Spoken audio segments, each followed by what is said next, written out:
முட்டை கிரேவி பண்ணுறதுக்கு 10 முந்திரி, 5 பாதாம், 1 ஸ்பூன் கசகசா, சின்ன வெங்காயம் இதெல்லாம் ஃபைன் பேஸ்ட்டு அரைச்சிட்டு வந்துடுறேன். முட்டை கிரேவி பண்ணுறதுக்கு ஒரு 50 கிராம் அளவுக்கு கடலெண்ணெய் ஊற்றிக்கிறேன். பூம்பு, பட்டை, அன்னாச்சிப்பூ, கிராம்பு, ஒரு கல்பாசி இதெல்லாம் சேர்த்துக்கிறேன். அது பொரிஞ்சதும் பெரிய வெங்காயம் பொடிசா நறுக்கு சேர்த்து அதோட கருவேப்பிலையும் சேர்த்துக்கிறேன். கொஞ்சம் உப்பு சேர்த்துக்கிறேன்.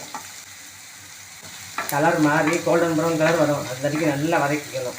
இந்த முட்டை கிரேவிக்கு மெயினாக இந்த வெங்காயத்தை வதக்குறதுல தான் ஃப்ளேவரும் நல்லாயிருக்கும், டேஸ்ட்டும் நல்லா கூட இருக்கும்.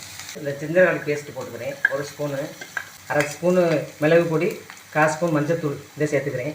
காஷ்மீரி மிளகு பொடி, அப்புறம் மல்லித்தூள் இதெல்லாம் நல்லா கலந்து நல்லா பச்சை வாசனை போகிற அளவுக்கு வதக்கிக்குவோம். இந்த ஸ்டேஜில் தக்காளி பொடிசா நறுக்கி சேர்க்குறவங்க சேர்த்துக்கலாம். நான் நல்லா கிரேவி மாதிரி வேணும், அதுக்காக அரைச்சி சேர்த்துக்கிட்டேன். இது நல்லா கொதித்து வற்றணும். தக்காளியும் நல்லா வதங்கிடுச்சு. இந்த எண்ணெய் பிரிஞ்சு வர்ற மாதிரி இருக்கும்போது இந்த மிளகா சேர்த்துக்கிறேன். பாதாம், முந்திரி, கசகசா, கொஞ்சம் தேங்காய் சேர்த்த விழுதும் சேர்த்துக்கிறேன். கொதித்து இந்த பச்சை வாசனை போகிறதுக்கு கலந்து விட்டுக்குவோம். கிரேவி நல்லா பச்சை வாசனையெல்லாம் போயிடுச்சு. இந்த கொஞ்சம் தண்ணி ஊற்றணும். இந்த மிக்ஸி அரைச்சி கலந்து தண்ணியை ஊற்றிக்கிறேன்.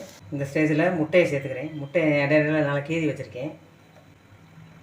முட்டையோடு இந்த மசாலா கொஞ்சம் சாரந்தடிக்கும் கொதிக்க விடுவோம். இப்போ நல்லா வற்றிட்டு இந்த முட்டையில் இந்த மசாலாலாம் சார்ந்து நல்லா வற்றி முட்டை கிரேவி ரெடி ஆயிடுச்சு. இது சாதம், சப்பாத்தி, தோசை கூட சாப்பிட்றதுக்கு சூப்பராக இருக்கும். மல்லி இலைகள் தூவி இறக்கிடுவோம்.